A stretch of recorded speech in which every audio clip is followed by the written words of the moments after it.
नांदूरवाल्याचा plot मस्त झाला ते पण तंबाटे पडले मस्त. हा तंबाटी मस्त झाली. हा. त्याच्यानंतर आहे ना आपला विषय काय होता, ज्यावेळेस दुकानदाराचा आपण करतो ना काम घेतो ना, मग दुकानदाराचं तो म्हणतो माझंच विका. हा नाही मग ते माणूस बांधून जातो तिथे, मला बांधेल नाही हा, आवडत. बांधेल आपलं नाही आपलं मोकळं आपल्या पद्धतीने जेवढं होईल ना तेवढं झालं पाहिजे. बाकी जाऊ द्या, समाधानी आहे ना तुम्ही? एकदम कारण काय काहीच अडचण नाही. त्या ज्या दिवशी झाडावर आलो ना मी, प्लॉटवर आलो ना, मलाच वाटत नव्हतं प्लॉट उठत. पण काय मला पण धंद्याची गरज हा, आहे, रिक्स घ्यायची आहे, मला सवय ती.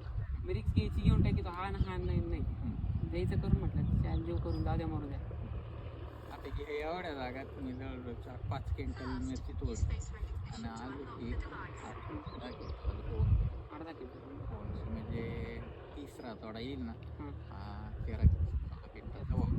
नाही पण आता इकडून पुढं होऊन क्रॉप टाकलं, आपलं जे काही क्रॉप कवर टाकलं ना, लय फरक पडेल, लय फायदा होईल. मग तुम्ही म्हटले ना मला दिवाळीपर्यंत प्लॉट चालून दे, दिवाळीपर्यंत तुम्हाला प्लॉट होतो मी एकदम कम्प्लीट.